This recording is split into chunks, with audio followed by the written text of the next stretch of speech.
Welcome to SHERI 2016, Session 3.4, Follow-Up, Developing New Studies, New Questions.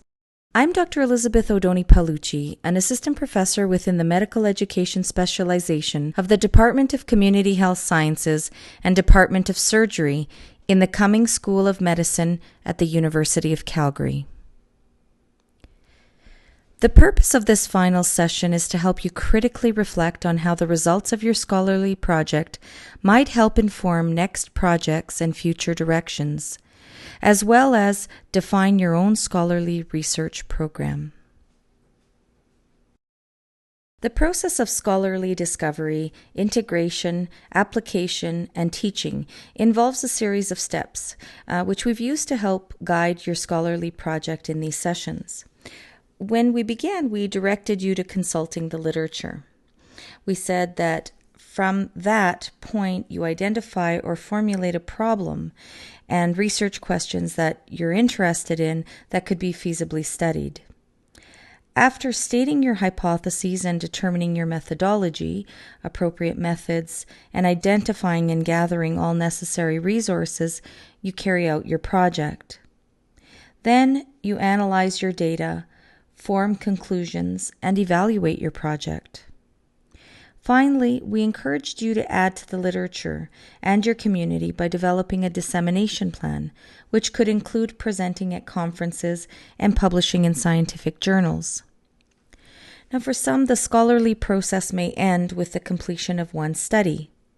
However, it's our hope for many of you that this really is just the beginning.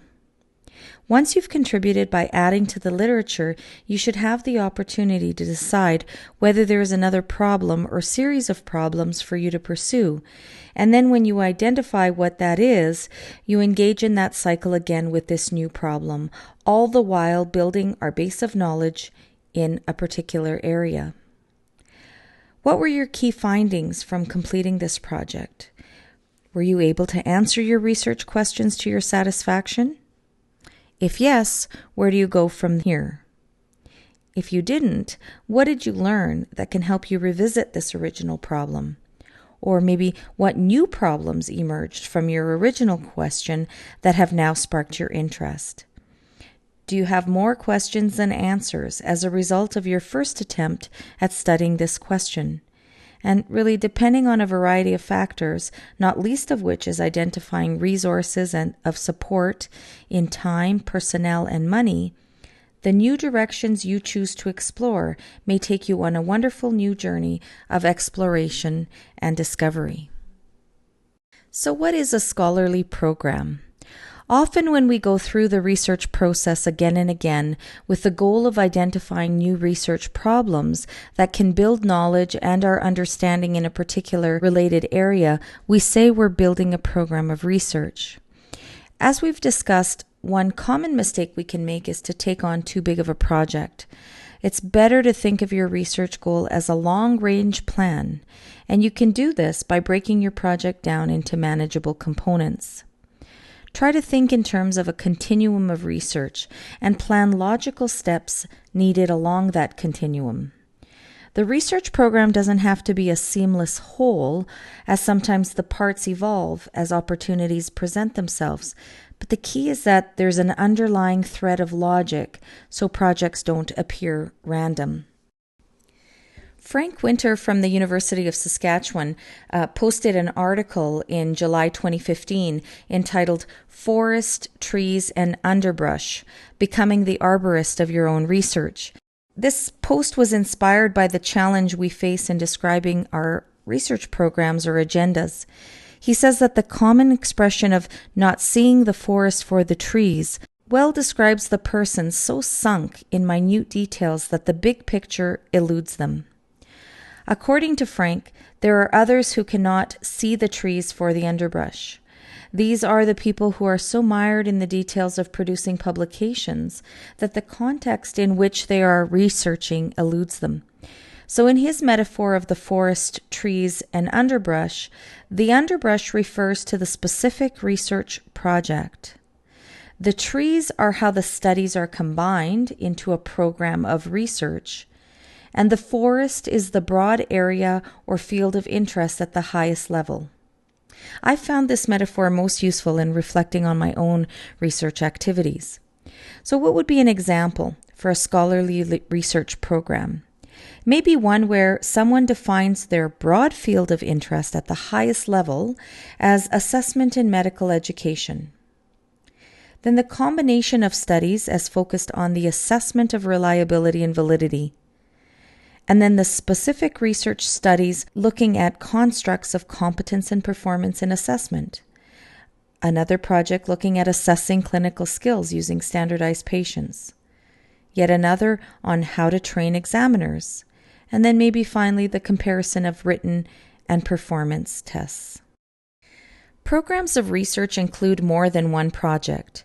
They're shaped by broad objectives focused on advancing knowledge that helps you get to your long-range goal. Research projects that build upon each other form your research program. They can be undertaken primarily by one investigator within a single research career, or a team of researchers could be mobilized during a specific period. Establishing your scholarship infrastructure can be one of the most challenging yet critical steps when developing a successful program. Having financial oversight and sustaining a qualified research team are two main areas required for success. Expanding your funding source or targets. It might be that this first project demonstrated that you're capable of engaging in this line of inquiry and scholarship. This preliminary work can now help you seek more internal funding or help you apply for external and tri-council funding opportunities like CIHR, NSERC, and SHERI opportunities. These funding sources can all offer grants meant to provide funding for your fundamental research program. Multi-year grants are designed to ensure your program keeps running. They're critical to helping you maintain your research program, so you should keep applying for them throughout your career.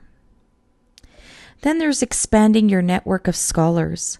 Your research program may be brilliant and a success with only you working on it, but at some point you should consider working with others as well. Develop a network of colleagues and eventually some partner organizations so you can grow your team and your program. Conducting research in teams helps combine the expertise of researchers and the wisdom of practitioners in your area of study. Once this is in place, you can start looking at grants that encourage and support the integration of such partnerships. Funding agencies love multidisciplinary research, so consider collaborating with colleagues in other departments and faculties. As your research program grows, your skills at program management, budgeting, and organizational behavior will become increasingly important. Ingredients for robust programs include the understanding that eventually you will be moving on. Having a clear research agenda is helpful not only in developing and conducting your scholarly program, but also in understanding when you've reached the end of your program of research. Research programs change over time, and it's normal to end one and start another. Since the SHERI 2016 workshop is focused on scholarship in medical education, it seems fitting that we would conclude with a reminder of what scholarship is and can be.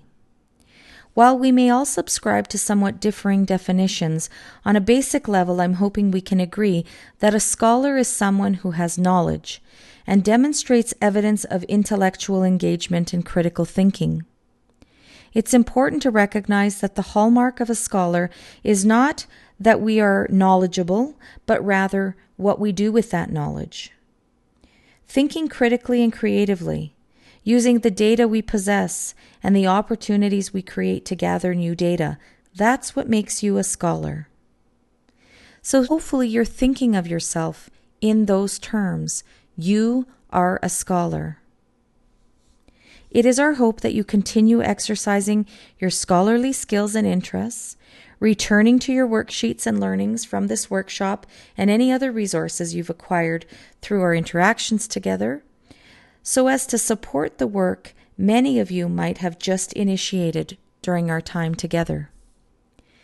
In our small group discussions with scholars like you, we've seen You each view the world and your academic endeavors more broadly than simply acquiring knowledge or using that knowledge to achieve a promotion or more prestigious position. Being involved in your respective professional and practicing communities has compelled you to action, to help you shape the world you serve and teach in. You are motivated to take what you know and the skills you have to influence your clinical and educational worlds.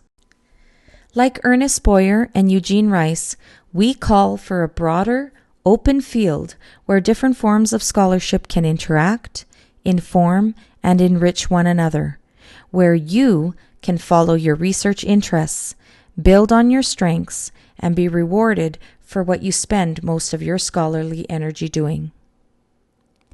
On behalf of the SHERI 2016 team, thank you for your active participation and for your scholarly contributions.